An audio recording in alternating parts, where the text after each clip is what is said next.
Seja muito bem-vindo à terceira edição do Empreende Rondônia.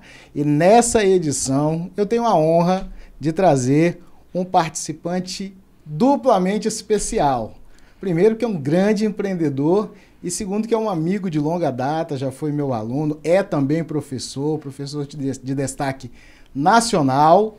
E eu vou deixar que ele se apresente para que depois a gente continue a nossa conversa. Com vocês, Jamil Manasfi. Professor Alexandro, é uma honra estar aqui com o senhor. Para quem não me conhece, sou o professor Jamil Manasfi, sou especialista em licitações e contratos, formado em Direito, Administração também. Dou aula a nível nacional, sou professor convidado da Academia Militar dos Agulhas Negras, Escola Corporativa da Fiocruz. Tenho ministrado cursos e palestras em licitações e contratos a nível nacional. Já tive a oportunidade de dar aula em todos os estados.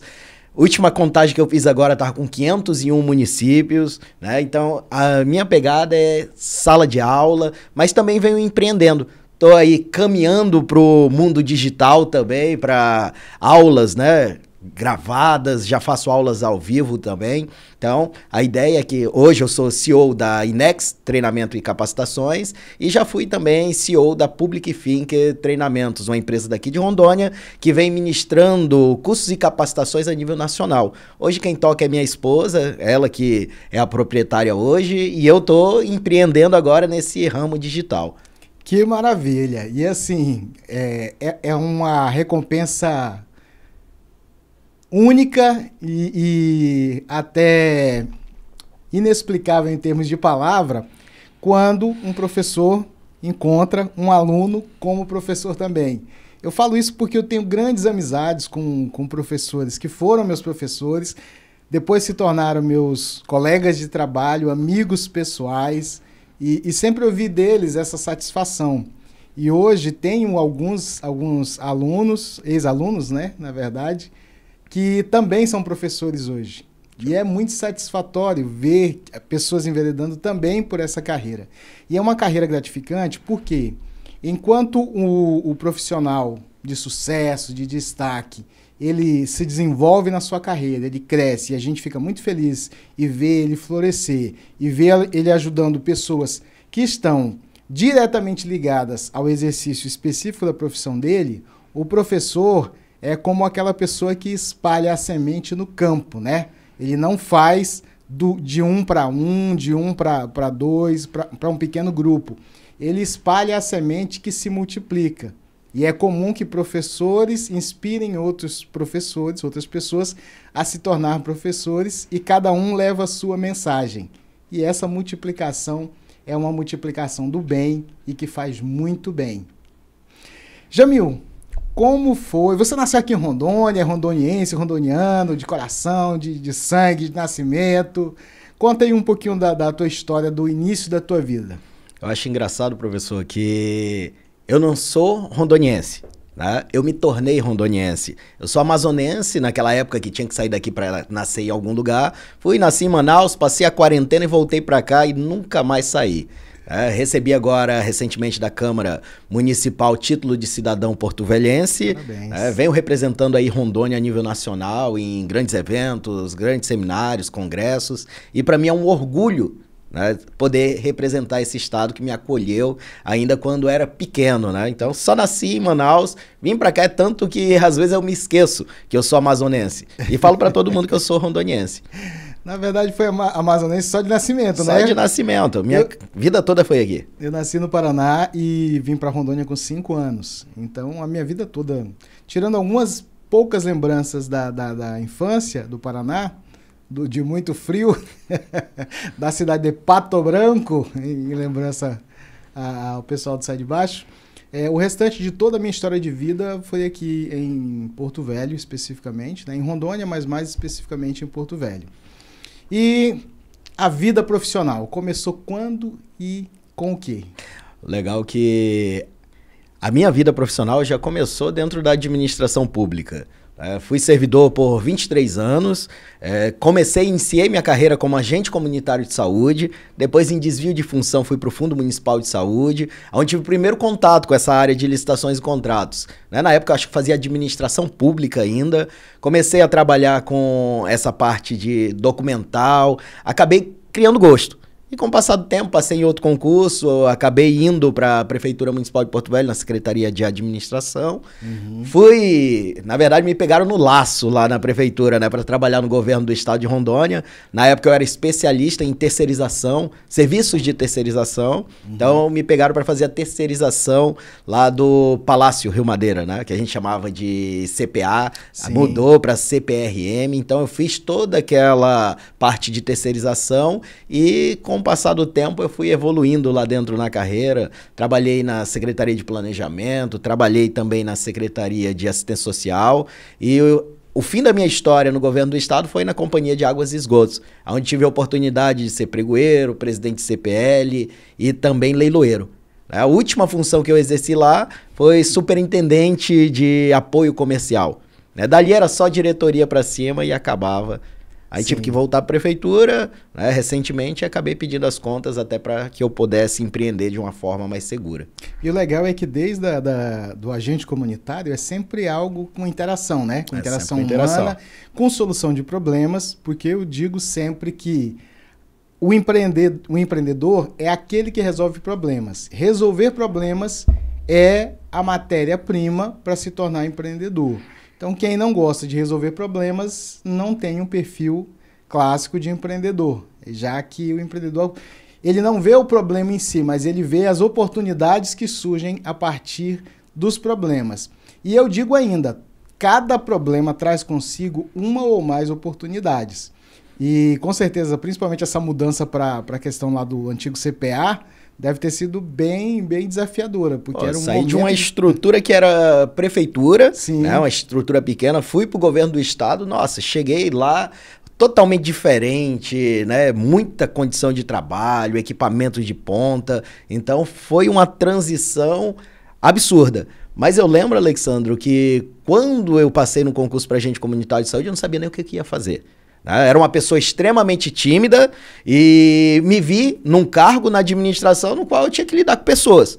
E para mim aquilo foi um espetáculo, porque eu tive que vencer, né, meus medos, tive que superar desafios de conversar com as pessoas, né, pesar as crianças, bater de porta em porta, era algo que para mim era inédito, né? E conversando com as famílias acabei desenvolvendo uma habilidade que nem eu sabia que tinha, porque eu era uma pessoa extremamente tímida. Então, com essa função que eu exerci na administração de agente comunitário de saúde, para mim foi um marco, porque com base nela eu comecei a perder a timidez e comecei a soltar minha voz para aquilo que realmente eu queria. Ou seja, em você existe a essência do comunicador. Isso aí eu identifiquei desde as primeiras aulas, das nossas primeiras conversas. E o importante é, esse primeiro trabalho no serviço público, ele te deu a oportunidade de vivenciar o teu propósito, né? Nossa, foi um espetáculo. Até porque, Alexandre, vou até confidenciar aqui, né? Acho que minha primeira faculdade foi tremendamente um desastre, porque eu não apresentava trabalho. Porque eu era uma pessoa tímida, fazia todo o trabalho, entregava pro grupo, o grupo apresentava, eu não ia lá na frente, até tentei, a primeira vez que eu fui comecei a tremer, passei mal, saí de dentro da sala de aula, né? Fiquei com a nota super baixa e chegou um momento que não dava mais. Né? E esse cargo que eu exerci na administração pública foi fundamental, né? Que meio que bateu. Passei no concurso com 17 anos, com 17 eu ainda estava terminando o terceiro, mas já estava na faculdade e eu precisava desenvolver isso. É tanto que na minha segunda faculdade lá de Direito, nem precisava perguntar quem queria apresentar. Eu já apresentava, já tinha mudado toda a característica, né? Tinha desenvolvido novas habilidades que nem eu sabia que tinha. E uma coisa que eu acho incrível é o seguinte, até quero te perguntar como foi isso para você. Porque eu cresci ouvindo falar que CLT era a maravilha do mundo, né? Meus pais trabalharam a maior parte do tempo de vida deles em ambiente informal, então eles falavam muito das garantias da carteira assinada. Então, quando eu me tornei adulto, eu descobri que existia alguma coisa que era melhor do que a carteira assinada, que era o cargo público, funcionalismo público, Era o concurso. E aí teve uma mudança de mentalidade do trabalhador CLT para o funcionário público. E depois passei de 2015 para cá, na verdade, eu tenho estudado muito para adquirir a mentalidade de empreendedor e de empresário. E até recentemente, numa mentoria, ficou muito claro que eu ainda estava mantendo, até 2024, mantendo a mentalidade de professor, exclusivamente de professor, porque o professor ele se preocupa muito mais em ensinar do que em buscar vender, proferir palestras, cursos e tudo mais, quando eu estava preocupado apenas nisso. E isso mantinha muito limitado o meu alcance. E ao compreender isso, então, abriu para mim a visão e a mentalidade de fazer essa transição da mentalidade do professor, que eu já tinha e já tenho consolidada, para a mentalidade do empresário, que é como transformar isso em um modelo de negócio escalável que possa ser compartilhado com muito mais pessoas, que possa ajudar muito mais pessoas. E com você, como foi esse processo? Para mim foi meio que... No meio do caminho eu acabei fazendo os dois, né?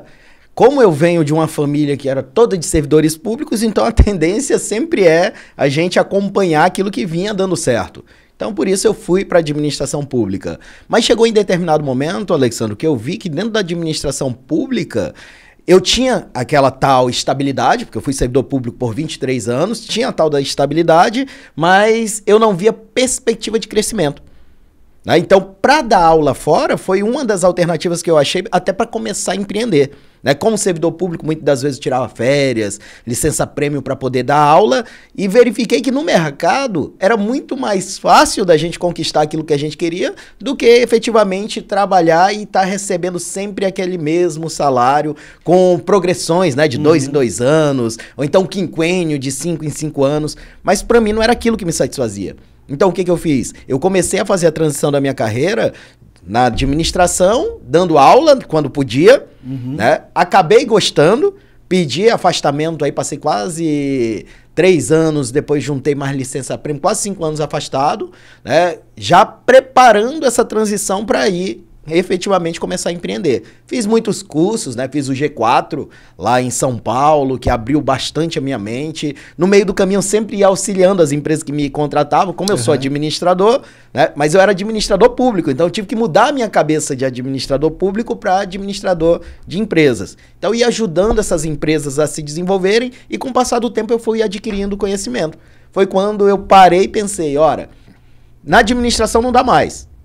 Porque eu já saí da administração para dar aula, expandiu minha cabeça e para voltar já senti uma certa dificuldade. E sabia que no mercado, quanto mais a gente empreende, mais a gente ganha. Diferente da administração que tu pode dar o teu máximo que tu vai ganhar a mesma coisa. Sim. Então, quando eu fiz essa transição, efetivamente eu comecei a pensar, né? Na administração não dá mais. Ser professor é o que eu gosto. Mas vender hora é diferente de empreender. Então, o que eu acabei fazendo? Eu acabei pegando a minha MEI, que era que eu usava para emitir nota para as empresas para poder me pagarem. Então, eu peguei essa MEI e transformei ela numa empresa. Só que até então não sabia nem o que ia fazer. Foi quando eu encontrei minha esposa e coloquei ela como gestora dessa empresa. Né? E hoje a empresa dá aula em todos os cantos do Brasil, Rio de Janeiro, aqui em Porto Velho. Né? É uma empresa reconhecida nacionalmente. Só que chegou em determinado momento que para mim não dava. Ou eu era professor ou era empresário. Né? Eu optei por ser professor. Sempre aquela mentalidade, né, que a gente tem de estar dando aula, passando conhecimento, sendo facilitador do aprendizado do aluno, só que chega a determinado momento que a gente precisa se vender. E esse foi um dos pontos, né, de virada que eu tive que aprender. Porque até então eu dava minha aula, mas não vendia. Mas eu vi grande parte dos professores que iam, davam aula e vendiam o acessório. Né? Vendiam a mentoria, vendia o treinamento em company, ou então uma consultoria. Isso eu não fazia. Né? Então eu comecei a mudar essa mentalidade, já agregando outros produtos. Aí veio o livro, comecei a escrever livro. Além dos livros, tem os cursos online, tem um curso presencial. E estou migrando agora para o digital, né? Quem sabe de forma definitiva. É claro que a gente sempre fica naquela, né? Quem é apaixonado pelo presencial para ir 100% para online, é meio complexo, é meio complicado. Então eu sempre tô naquela. Aí quando eu tô indo pro digital, aumenta a minha agenda no presencial e eu não consigo voltar para gravar. Então eu preciso começar efetivamente a pensar, né, e empreender de forma definitiva. Porque até então eu fico naquela transição. Não sei se sou professor, não sei se eu sou empresário. Dessa dúvida aí eu entendo. E é interessante o seguinte, essa questão da retroalimentação de sucesso.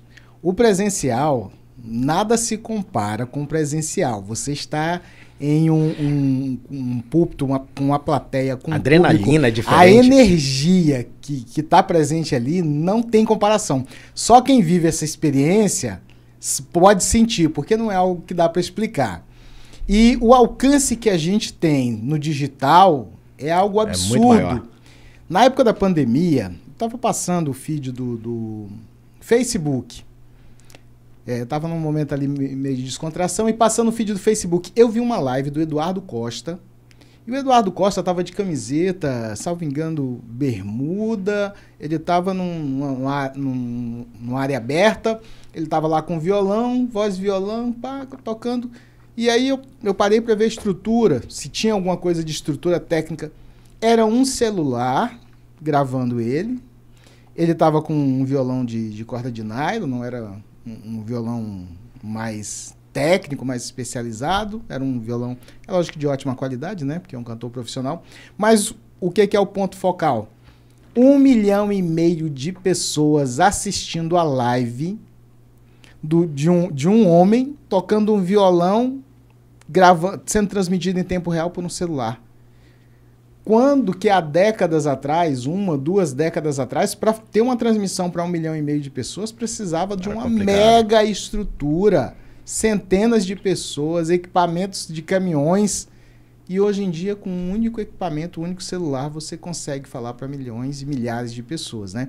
Então, o impacto, ele é potencializado. E a gente ainda tinha um diferencial, né? Que antigamente, como a gente não tinha todas essas tecnologias, se a gente era um professor local, para a gente ir para outro estado, para ir para outro município, só se viesse um professor de fora, né? E a gente fizesse amizade, o network com ele, para poder te encaminhar, para poder estender a tua carreira. Hoje não, hoje no conforto da sua casa, com um celular, com um microfonezinho bom, num ambiente adequado, você já consegue captar, né, clientes no Brasil todo. Eu lembro, Alexandro, que eu fui meio que forçado, né, na pandemia, pro digital. Porque o que aconteceu? Eu era professor daquele presencial, rodava o Brasil todo, chegou um momento que a gente ficou preso dentro de casa. E agora, o que a gente vai fazer? As empresas pararam de contratar, porque não tinha como contratar, né? As que evoluíram, queriam ir pro digital, queriam ir na época pro Zoom, né? Que tava no auge. Queriam ir pro Zoom, mas não sabiam também como é que os professores iam reagir. Então, na minha área, eu fui um dos primeiros professores a ir pra sala de aula virtual. E eu lembro a dificuldade que foi, porque eu sou o professor daquele hiperativo que anda a sala toda, que vai, conversa com o aluno, escuta, né, dá conselho. E para ir para o online era totalmente diferente, aquelas telas pretas, né? Muitos alunos não abriam a tela para a gente poder dar aula, então eu acabei me adaptando. Né? E tudo que eu fazia no presencial eu tentei levar também para o eletrônico. E deu certo. E foi essa transição durante a pandemia que fez explodir minha carreira. Eu dava aula no Brasil, mas não era com a frequência que eu dou aula hoje. Então, o que foi que mudou? Os alunos do online começaram a indicar. Porque vinham para online, verificavam que o professor dava aula de uma maneira diferente, né? Que eu sempre trouxe aquela parte prática da vivência, e começaram a espalhar. E ainda teve a ajuda das lives, né? A gente fazia live todo dia. Aí chegava aluno da Bahia que não conhecia. Pô, professor, chegava aluno lá do Paraná que também não tinha acesso. Então, o meio eletrônico hoje é o caminho. Aí tem aquela diferença. Se você quer, né, atingir só o seu município, é uma coisa. Presencial é o ideal. Sim. Agora, se você quer alçar voos maiores, é o caminho, é o digital. Maravilha. E nessa nova fase que você está vivendo agora, isso vai ser mais realidade do que nunca, né? Porque é uma renovação. E eu digo que ou a gente está crescendo, ou a gente está se preparando para partir. A gente está morrendo. Porque a vida, ela é, entre muitas das metáforas e das analogias que nós podemos utilizar para a vida, eu gosto muito da vida como um rio, que tem uma correnteza, que em dados momentos a correnteza parece que vai levar tudo. É muito forte. Em outros trechos da vida é aquela calmaria. Mas sempre tem uma correnteza. E ou você está subindo o rio, que é crescendo, ou você está descendo o rio abaixo, que é caminhando para o final. E essa questão da renovação, ela permite que a gente sempre tenha um impulsionamento para ir mais além de onde a gente já chegou. E tudo isso é muito interessante, por quê? Porque sempre são desafios. A gente sempre precisa buscar uma nova versão. E o que eu acho que é muito legal é que dentro de tudo isso que aconteceu na tua carreira, você continuou vivendo o teu propósito, que foi manter a questão da conexão com pessoas, comunicar e compartilhar. É algo que no Brasil, talvez devido à nossa origem de colonização, as pessoas não gostam muito da ideia de falar de lucrar, né? De ganhar dinheiro. Parece que é pecado, né? Parece que é errado, que é usura. Mas espera aí um pouquinho. Se eu tenho R$1.000 aqui para ajudar alguém, eu vou provavelmente ajudar uma pessoa. Se eu tenho R$10.000, eu posso ajudar mais do que uma pessoa. Se eu tenho 10 milhões de reais, eu posso mudar a vida de muitas pessoas. Então, essa questão do potencial do dinheiro, até gosto sempre de dizer, o dinheiro potencializa aquilo que a pessoa é. Com o dinheiro, uma pessoa má vai conseguir fazer muita maldade e uma pessoa boa vai poder fazer muito mais bondade.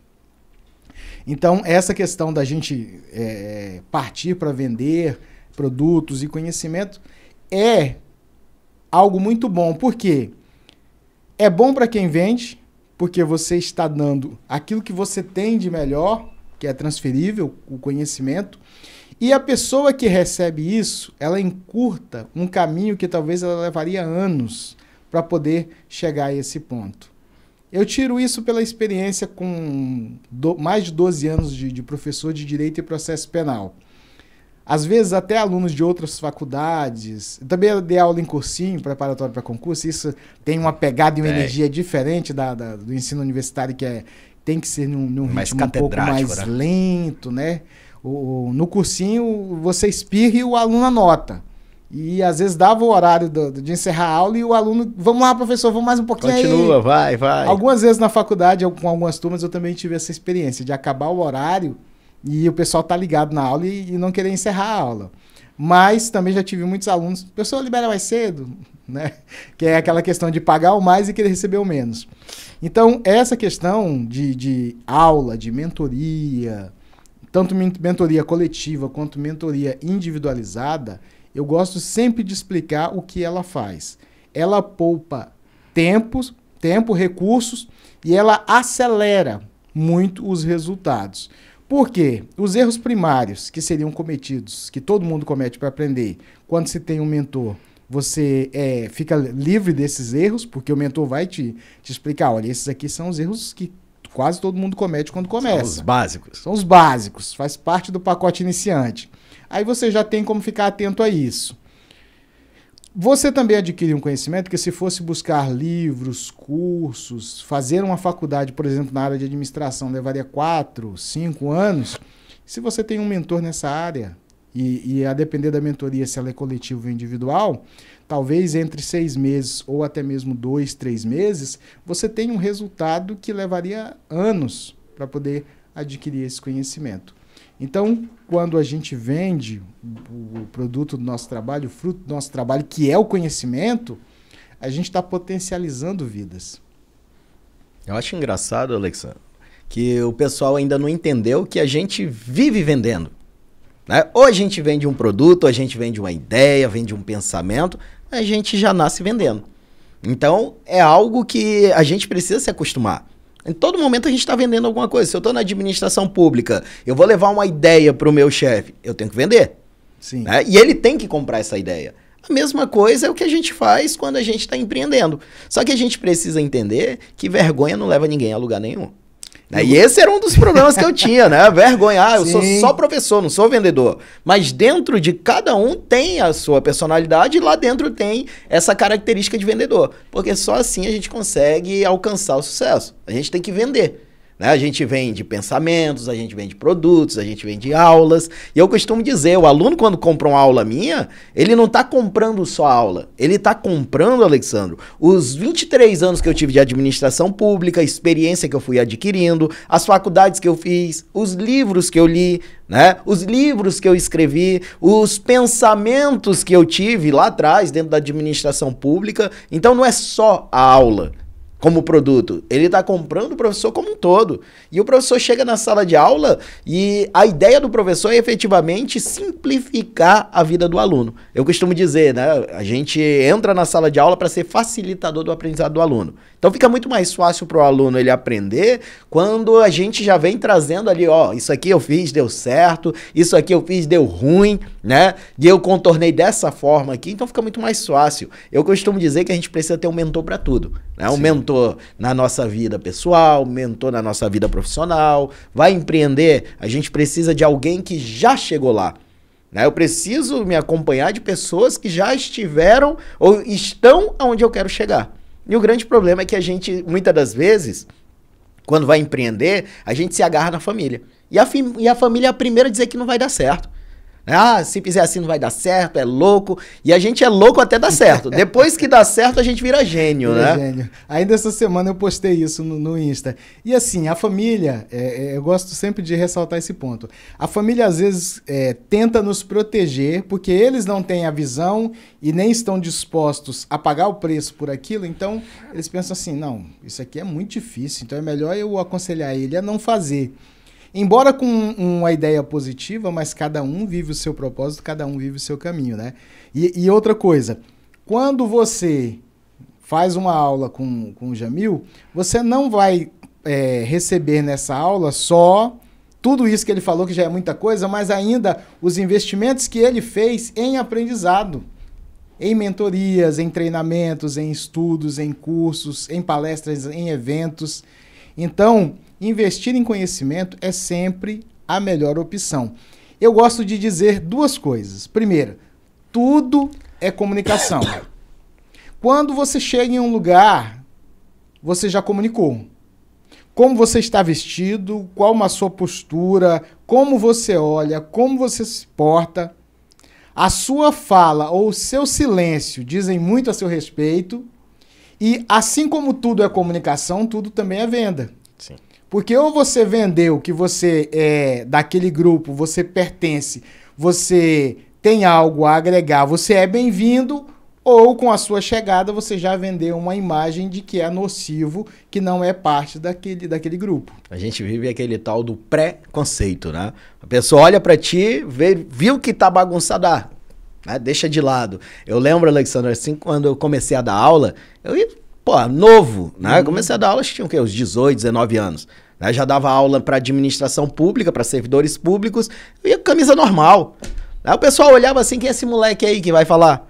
Com o passar do tempo, eu fui começando a entender. Hoje eu chego na sala de aula, boto uns terno ali, coloco uma gravata, já muda até o tratamento, né? Ô, doutor, não sei o que, doutor pra cá, abre porta pra lá. Porque a gente precisa se portar da forma que a gente quer ser tratado.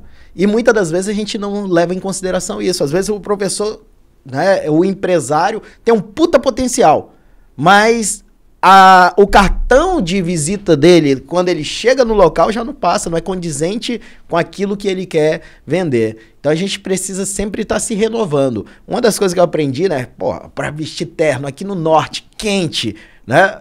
Sim. Pô, aí gravata, aquele negócio apertando. Mas quando tu coloca tudo isso, o tratamento é diferente.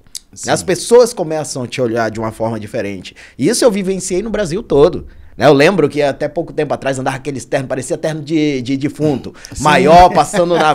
Todo mundo olhava aquilo, acho que muitas das vezes começava a rir, né? Com o passar do tempo, a gente vai adquirindo também expertise, experiência. Comecei a ajustar o terno, comecei a deixar ele mais alinhado. O pessoal começou, pô, professor, uma mudança e tal. E trazendo cliente por uma simples mudança de postura. E que muitas vezes a gente nem leva em consideração. E é incrível o poder de frases que são ditas adágio popular, ou frases clichês, como, por exemplo, tinha uma que era de propaganda da época da TV, que o mundo trata melhor quem se veste bem. Então, quando a gente faz... E uma outra frase que recentemente eu tenho ouvido bastante é: primeiro você começa e depois você melhora. Se não tivesse começado a usar os ternos sem a noção de que precisava de um ajuste, não teria desenvolvido a noção de criar esse ajuste fino. Eu enfrentei uma situação peculiar quando eu comecei a dar aula, porque eu já cheguei na sala de aula formal, com terno, curso de Direito. Na mesma faculdade em que eu fui aluno, eu comecei a dar aula como professor depois que eu me formei. E aí eu ia de terno e gravata. Eu comecei a perceber que os alunos, principalmente, às vezes os alunos que não tinham ninguém na família que era da área do direito, ou não tinham poder aquisitivo maior, ficavam um pouco mais retraídos. Eu falei, poxa, também não posso vir dar aula de calça jeans e camiseta aqui, totalmente despojado. E aí eu comecei a alinhar. Eu percebi que uma mudança sutil me permitiu que os alunos buscassem muito mais acesso. Eu substituí no curso de Direito, em sala de aula, o uso da camisa social com gravata por uma camiseta nesse estilo de camiseta com blazer e calça jeans, que seria algo como um esporte fino. E isso não gerou uma informalidade total, mas permitiu uma aproximação muito maior dos alunos. E como o meu objetivo maior era justamente conexão com os alunos, para que, estabelecendo a conexão, você ganhar atenção, e ganhando atenção você consegue transmitir a informação que vai gerar o conhecimento. Então eu fiz essa adaptação no meio do caminho. Para mim foi bem interessante. Já isso não serviria para essa questão do mundo corporativo, palestras. Já é diferente. Uma das coisas que eu tive que adaptar, eu sou formado em administração e direito. Administração é linguajar em inglês. Direito, latim, aquela coisa mais formal. Só que no final das contas, meu público era o servidor público. Sim. E o servidor público muitas das vezes não tinha conhecimento de direito, nem sequer sabia falar inglês, né? Então o que acabou acontecendo? Eu entrei na sala de aula, falava. Aí eu olhava para o aluno, via que o aluno não estava entendendo, né? Eu fiz aquela ideia de parar, pensar onde poderia melhorar, o tal do feedback que a gente faz interno, né? Parei, pensei, e o que eu cheguei à conclusão? Se eu quero que me escutem, se eu quero que o pessoal entenda o que eu tô falando, eu vou ter que descer alguns níveis, né? Então eu acabei descendo ali uns 3 níveis abaixo para poder chegar e se aproximar. E quando eu fiz isso, eu vi que a plateia começou a interagir mais, os alunos começaram a pedir mais curso. Por quê? Porque eu cheguei na linguagem deles. E de lá para cá, Alessandro, nunca mais cheguei naquele... Né? Tem lugares que eu preciso rebuscar. Né? Por exemplo, vou dar aula no STF. Não vou falar como eu falo na sala de aula para uma prefeitura. Né? A mesma coisa, vou dar aula na Academia Militar dos Agulhas Negras. Tem um formalismo ali dentro. Vou dar aula na Fiocruz. Aí a gente vai mudando, né, o jeito. E a gente precisa se adaptar. Sim. Por exemplo, tem vezes que eu tenho dentro de uma sala de aula alunos de município, de estado, da União, do Executivo, Legislativo, do Judiciário. Então, como é que eu vou tratar em sala de aula isso aqui? Ou eu elevo muito o padrão, e aqueles que têm um padrão alto vão ter conhecimento, e os demais vão ficar frustrados. Ou eu baixo muito, e aqueles que têm um conhecimento mais elevado vão ficar frustrados porque está no nível básico. Então, o que acabou acontecendo? Eu fui desenvolvendo em sala de aula a habilidade de subir, baixar o nível quando necessário, né? Para que todos tenham ali o acesso ao conhecimento. E isso que você falou é algo que eu considero incrível, que eu coloco como estado da arte do professor. Tem uma das mentorias que eu vou lançar em breve, é justamente voltada para professores. Porque, querendo ou não, a gente que tem essa visão empreendedora, a gente experimenta muito.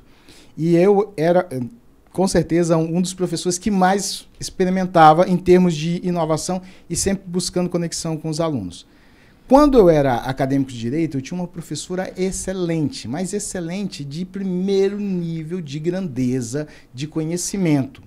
A aula dela era uma verdadeira palestra, melhor do que muitas palestras de palestrantes de âmbito nacional que eu presenciei na época como acadêmico. E ela tinha esse nível tão elevado, e era comum que grande parte dos alunos ficassem para recuperação. E eu tinha muita amizade com os meus professores, até mesmo porque eu entrei na faculdade de Direito com 26 anos. Então eu já não entrei um jovenzinho, né? Já era pai. Então, eu tinha uma maturidade maior do que a maioria dos alunos mais novos. Nesse contexto, um dia essa professora, chegou um pouco triste e me perguntou, a minha aula é ruim?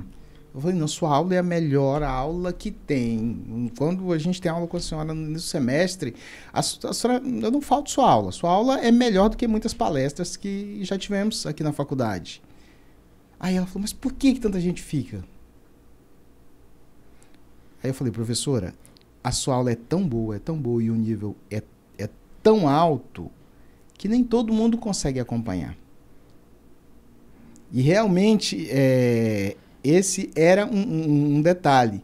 Isso, depois, quando eu me vi, quando já tinha passado da fase de aluno e cheguei a ser professor, mantive amizade com essa professora, pessoa incrível, profissional excelentíssima.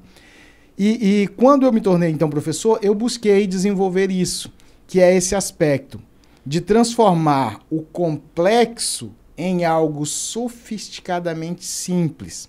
Eu até comentei há pouco tempo atrás que às vezes vinham alunos de outras faculdades, porque eu sempre fui muito acessível e às vezes estava nas redes sociais presente, comentando alguma coisa.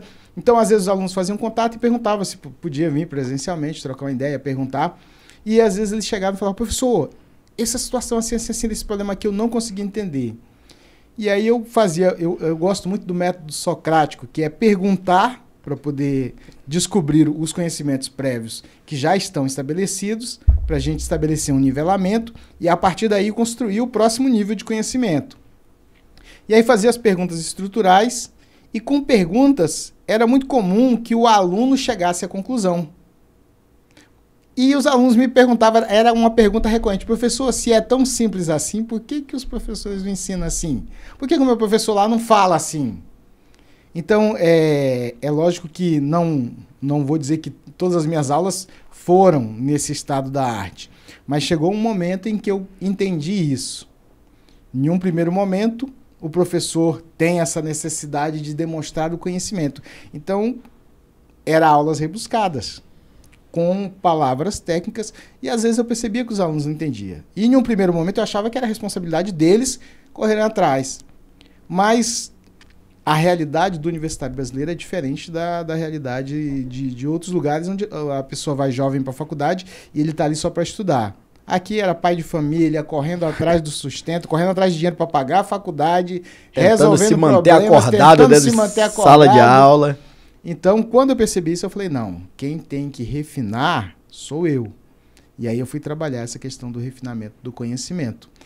Hoje, um meio multimodal de conhecimento que é possível os professores desenvolverem, e é isso que eu vou trabalhar numa mentoria chamada Empreende Professor, que não necessariamente é para o professor criar um negócio, mas é para o professor desenvolver uma metodologia de meios audiovisuais que possibilite reforçar o conteúdo. Por quê? O professor ele pode criar um podcast e ele pode utilizar isso desde um instrumento para uma sala de aula, para uma turma específica, de um grupo de WhatsApp fechado, no qual só ele envia podcast com conhecimento, com questões, com observações, com termos específicos que ele vai usar na aula. E ele já identificou que sempre, quando ele ministra aquele tipo de aula, tem aquele tipo de problema, que é a expertise acumulada.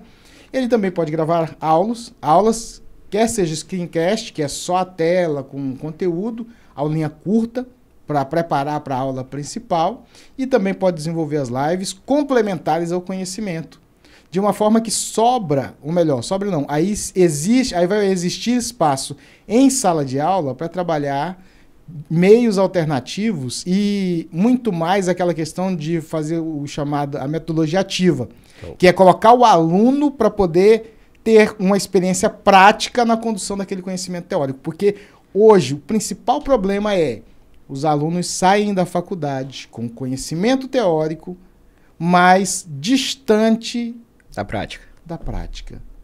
E a vida profissional não exige teoria. Ela exige prática. Ela exige a teoria aplicada na prática. E isso também é um grande desafio para o empreendedorismo no Brasil, né? Porque quando nós falamos de negócios, de empreendedorismo, recentemente eu vi um episódio do Shark Tank que perguntava a margem de lucro e a pessoa respondeu que era de 180%. Né? Aí ele falou, não, peraí um pouquinho, você não pode ganhar mais do que o que você gastou para produzir. Para você ter essa margem de 180%, você teria que entregar o produto, a pessoa te pagar o valor total e ainda te pagar 80% a mais, ela te pagar quase o dobro do custo total da tua cadeia. Então, não tem como ter. O máximo seria se você não tivesse gastado nada e a pessoa te pagasse, você teria 100%. Então, não tem como ir além de 100%. É um dos problemas que a gente tem, Alessandro. Geralmente, a academia tem aquele costume, passa todo o embasamento teórico, mas não aproxima da realidade. Né? Eu lembro que quando eu comecei a dar aula, e eu comecei já com essa pegada mais prática, né? Eu lembro que os professores que eram mais antigos falavam assim, ó, isso não é aula. Né? E com o passar do tempo isso evoluiu, que agora aqueles que falavam que não era aula, que levar a prática para dentro da sala de aula, né, para o servidor público sair de lá fazendo, agora tiveram que se adaptar. Né? Mas foi difícil, porque um exemplo, eu dava aula de licitação eletrônica. Como é que eu vou falar de licitação eletrônica se o aluno não faz? Então eu acabei levando isso para dentro de sala de aula e foi um diferencial. Né? Levar para o aluno a ideia de que ele pode fazer. Né, e que ele pode sair da sala de aula fazendo. E eu costumo dizer que o nosso papel como professor é construir, desconstruir, reconstruir conhecimento junto com o aluno. E a gente não passa de ferramenta, de instrumento de aprendizado para o aluno. E essa questão dos treinamentos públicos, eu já assisti alguns que eram treinamentos sobre sistema, você chegava lá, sentava, e aí não tinha equipamento informático. Fazendo e a gente acompanhava. A pessoa mostrava, e aí no final perguntava, entendeu? Entendi. Consegue fazer? Não. Por quê? Porque não teve prática nenhuma. Não teve a vivência. Né? E esse é um dos pontos do empreendedorismo. A gente tem um problema e a gente vai vender o quê? A solução. E a minha solução foi prática. Fui para muitos cursos assim. Né? Chegava lá, ficava sentado, olhando o cara fazendo, ia dando aquele sono, porque a gente também não interagia. Né? E se fizesse pergunta, como a gente não mexeu, mas lá na frente também não ia conseguir aplicar. Então o que eu fiz? Eu peguei essa dificuldade e transformei ela numa solução. Ao invés de ficar lá na frente só falando, falava, né? Ia mostrando passo a passo, mas o aluno lá no seu computador também fazendo. E o legal é a cara dele de alegria quando ele vai lá e conclui a atividade que a gente passa para ele. Então, a gente traz para dentro dele, mesmo que de forma simulada, a prática. E ele sai dali com o sentimento de que agora ele vai fazer. Então, tinha um problema, criei uma solução, e com essa solução é que eu comecei a ganhar dinheiro dando aula aí a nível nacional. Que maravilha. E é interessante porque a neurociência, ela explica que a percepção de crescimento, de sucesso, ela é mais importante do que o próprio sucesso em si. E aí vamos trazer para a vida real. Por que pessoas riquíssimas, multimilionárias, com fama, com sucesso, chegam num estado da vida que muitas das vezes encerram a vida por sentir frustração em absoluto? O que acontece, né, dentro desse contexto? A pessoa foi, mas ela se perdeu. E quando a pessoa... Chega um momento que ela sente que não tem mais o que fazer, o que progredir, o que conquistar. É a tal da pirâmide de Maslow, né? Isso. A gente vai atendendo ali uma necessidade, automaticamente a gente precisa colocar outra no lugar. Exatamente. A gente precisa saber onde a gente quer chegar. E quando a gente chegar, para onde é que a gente vai? A hierarquia das necessidades humanas, né? A pirâmide de Maslow. E o interessante é, quem vive o propósito... recentemente eu terminei de ler... mais uma vez, o livro É a Única Coisa. E eu achei muito interessante que tem uma parte que ele trata sobre aqueles períodos de platôs, no qual a gente não consegue passar para o próximo nível. E aí ele coloca lá que a pessoa que faz as coisas por uma motivação de sobrevivência, de pagar as contas, de sustentar a família, de cumprir com as obrigações, ele não vai conseguir romper. Mas quem está vivendo o propósito, esse vai conseguir a energia, porque a energia vem de dentro dele, para transcender esse platô e superar esse aspecto. E aí entra dentro dessa ideia que a gente está discorrendo aqui. Ou seja, essa energia que o propósito nos dá, ela faz a gente transcender em relação às limitações que o ecossistema, que o contexto impõe. E sobre o empreendedorismo, quer fazer alguma colocação agora? Eu acho engraçado que a gente está numa geração que quer chegar rápido demais. né? Não quer passar o processo. Eu lembro que para chegar onde eu cheguei, imagina, Alexandro, um professor do norte, de Rondônia, chegar a dar aula no Brasil de licitações e contratos, que era dominado pelo pessoal do sul e do Brasília. Então eu comecei a romper, e para romper tinha que arranjar uma solução. Né? Aí entra aquele pensamento de empreendedorismo. Eu tenho um problema, eu preciso arranjar uma solução. Sim. E qual era a solução? Na época todo mundo teórico. E eu já sabia que aquilo ali, para mim, não dava certo. Então, eu precisava desenvolver um jeito que o aluno conseguisse entender e conseguisse colocar em prática. Foi quando eu trouxe a parte prática para dentro de uma área que é extremamente técnica, extremamente burocrática, né? E é um clima pesado trabalhar com licitações e contratos. É muito termo técnico que a gente tem que simplificar. Muitas das vezes a gente fala o termo técnico e a gente tem que trazer ali uma analogia. Né? O que se aproxima daquilo para que o aluno possa aprender? Então é dentro desse contexto que a gente começa a empreender. Problema, solução. E é essa solução que a gente vende. E a analogia é muito bom porque às vezes com uma pequena historinha, um pequeno contexto, você explica todo um conjunto de valores, princípios, situações e como solucionar. Aí a gente já deixa uma dica de livro, né? Eu terminei de ler agora Storytelling, do Carmine Gallo. Também já li. Excelente livro, né? E agora eu tô lendo ali Como Falar em Público, do Dali. Também tenho lá em casa, já li uma vez há muito tempo atrás. E é bom que a gente já vai começar a trocar livro, porque livro aqui não falta. Rapaz, nessa pegada de empreendedorismo, tem agora um livro que foi lançado recentemente, Super Fundadores.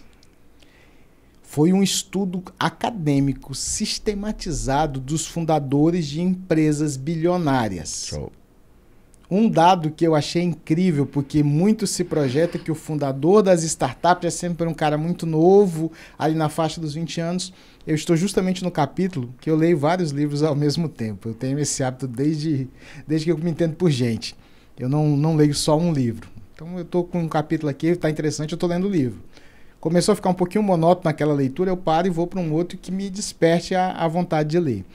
E aí ele coloca que a idade da maioria dos fundadores de empresas bilionárias é acima dos 46 anos de idade.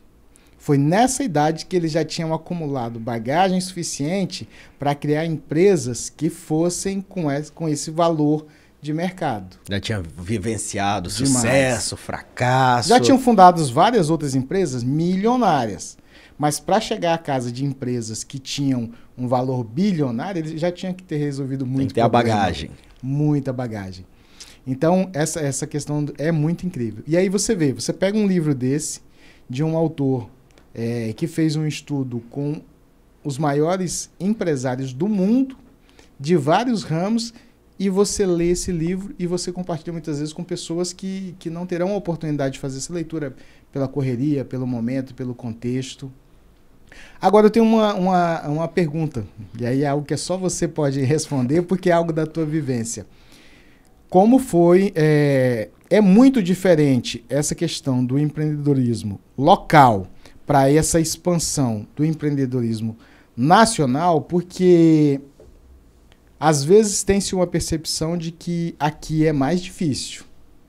Pela questão do empreendedorismo. Tem aquele ditado que diz assim, né? Que santo de casa não faz milagre. Essa é a primeira barreira que a gente precisa cumprir, que a gente precisa romper. Eu costumo dizer, Alexandro, que para mim o local foi investimento. Foi aqui que eu comecei a dar aula, mas muitas das vezes aqui não era valorizado, então eu acabava dando aula de graça, né? Ganhando bagagem, ganhando experiência. Efetivamente comecei a empreender, comecei a vender as minhas horas, né? Se tornando professor quando eu fui convidado para ir para fora. Porque até então eu não sabia que professor ganhava bem dando aula fora. Sim. Aqui eu dava aula de graça porque era servidor público da prefeitura, em determinado momento era servidor público do governo do estado.